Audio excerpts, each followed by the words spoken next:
Hello everyone, welcome to our channel Ricky and Richie 2.0। Bigg Boss के घर में family week task के दौरान ईशा के फादर की एंट्री होती है और ईशा के फादर ने जो है बिल्कुल कम शब्दों में यहाँ पर ईशा को काफ़ी बड़ी बात समझाई है। क्या कहा ईशा के पापा ने ईशा से, बताएंगे आपको। पर अगर आप हमारे चैनल पर नए हैं तो प्लीज़ चैनल को जल्दी से सब्सक्राइब कर लीजिए और वीडियो को लाइक और शेयर करना ना भूलें।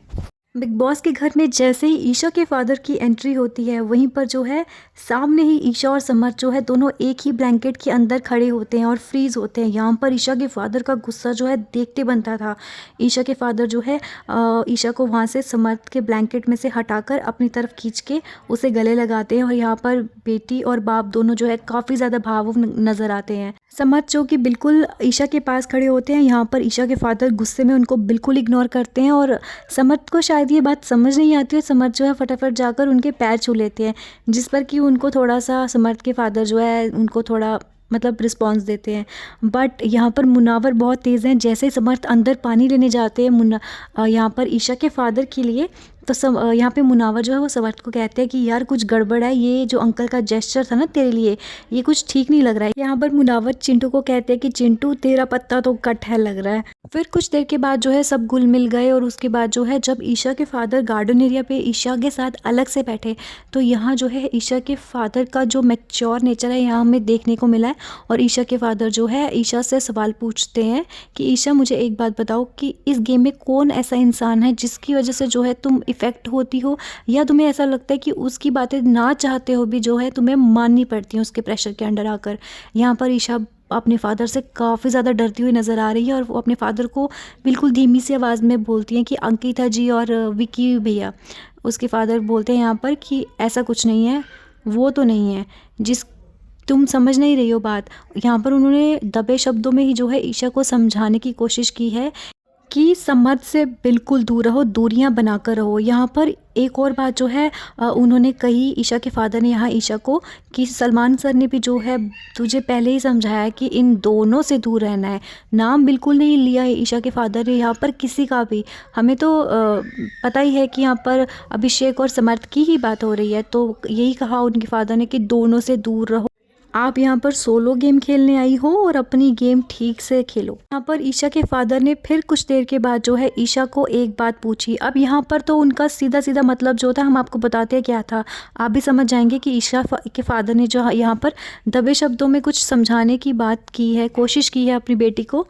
यहाँ पर ईशा के फादर जो है एक ही टारगेट से घर के अंदर आए थे कि किसी तरह जो है वो अपनी बेटी को ये चीज़ कन्वे कर दे कि समर्थ से दूर रहो, क्योंकि वो जो है उनकी इमेज बहुत ज़्यादा ख़राब दिख रही है उनकी बेटी की।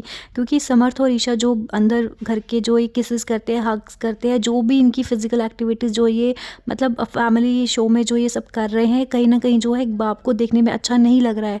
किसी भी फादर को है या मदर को ये चीज़ अच्छी नहीं लगेगी, क्योंकि ईशा जो है अभी बहुत ज़्यादा छोटी हैं और उनका मेच्योरिटी लेवल हम कहेंगे, बेशक वो दिखाती है कि वो बहुत ज़्यादा मेच्योर है, पर कहीं ना कहीं जो है वो गेम में या समर्थ में इतनी ज़्यादा उलझ के रह गई हैं कि उनको पता नहीं चल रहा है। अभिषेक को जलाने के लिए वो मोस्टली ये सब करती है, इसका कि उनके फादर को बहुत ज़्यादा गुस्सा है और ईशा को भी अब ये बात समझ आ गई हुई है कि उनके फादर ने सब कुछ देखा हुआ है। और यहाँ पर जो है वो ईशा को जो है काफ़ी ज़्यादा उनसे गुस्सा है अंदर से, और ईशा को वो यही चीज़ पूछते हैं कि ईशा मुझे एक बात बताओ कि आयशा ये जो लड़की है ये घर में क्यों आई है। ईशा यहाँ काफ़ी डरे हुए आहिस्ता से बोलती है दबी आवाज़ में कि मुनावर। तो वो बोलते हैं मुनावर के लिए कैसे आई है, मुनावर के लिए तो नहीं आई है, ये बात बताओ कि फेम के लिए आई है या मुनावर के लिए आई है। तो यहाँ ईशा बोलती है कि मुनावर के लिए आई है। वो बोलते हैं मुनावर। यहाँ पर ईशा के फादर जो है थोड़ा सा गुस्सा हो जाते हैं और बोलते हैं, ईशा को एकदम से टोकते हैं कि मुनावर क्या इज़्ज़त बनाने आई है या इज़्ज़त गंवाने आई है। तो ईशा यहाँ डर जाती है और काफ़ी ज़्यादा डर जाती है ईशा यहाँ पर और कहती हैं कि इज़्ज़त बनाने आई हैं। इसके ईशा के फादर यहाँ पर फिर से गुस्सा करते हैं और बोलते हैं कि अगर इज़्ज़त बनानी होती तो इस घर में वो कभी नहीं आती। यहाँ पर ईशा के फादर का सीधा सीधा इशारा था कि समर्थ भी जो है सेम आयशा खान की तरह फेम के लिए आया है। तुम्हारे कंधे पे बंदूक रखकर जो है वो फेम लेना चाहता था, वो सिर्फ इसलिए आया है।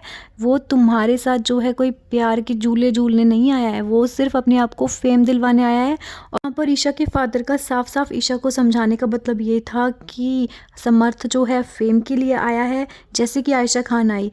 एक सीक्रेट जो ईशा ने अपने दिल में दबा कर रखा हुआ था, जो किसी को नहीं पता था, वो समर्थ आया है तो उसने ये राज खोला है कि मैं ईशा का बॉयफ्रेंड हूँ नेशनल टेलीविज़न पर। और ईशा को भी जो है कहीं ना कहीं, क्योंकि ईशा पहले तो मान नहीं रही थी, वो तो यही कह रही थी कि ये मेरा दोस्त है और समर्थ तू क्या बोल कर आया है बाहर। लेकिन बाद में जो है प्रेशराइज होकर जो है उनको मानना पड़ा ईशा को कि हाँ ये मेरा बॉयफ्रेंड है।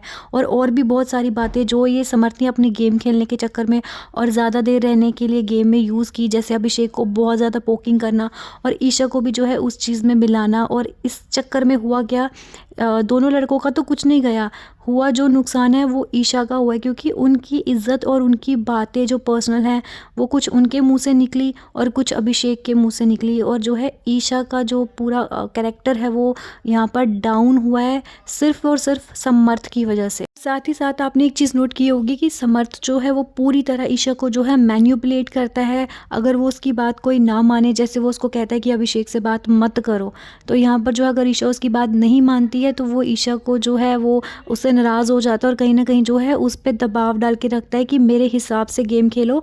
और मतलब ईशा उसी में ही उलझी रहे, उसके और अभिषेक में ही उलझी रहे और उसको जो है अपनी सोलो गेम खेलने ही ना हो। और समर्थ जो है ईशा और यहाँ पर अभिषेक के कंधे पे समझ लीजिए पाँव रख के दोनों साइड जो है तो ये सागर पार ही करना चाहता है। तो कम लफ्ज़ों में जो है बहुत ही इंटेलिजेंट तरीके से यहाँ पर ईशा के फादर ने जो है उनको समझाया है कि कैसे जो है समर्थ से दूर रहना है, अभिषेक से दूर रहना है और अपनी गेम पर ध्यान दो। क्योंकि अब बिग बॉस के फिनाले को आप जानते हैं कि कुछ ही दिन बचे हुए हैं और अब वो चाहते हैं उनके फादर कि जो हो गया पीछे वो हो गया, अब जो है वो इन दोनों लड़कों से दूर रहे और अपना सोलो गेम खेले।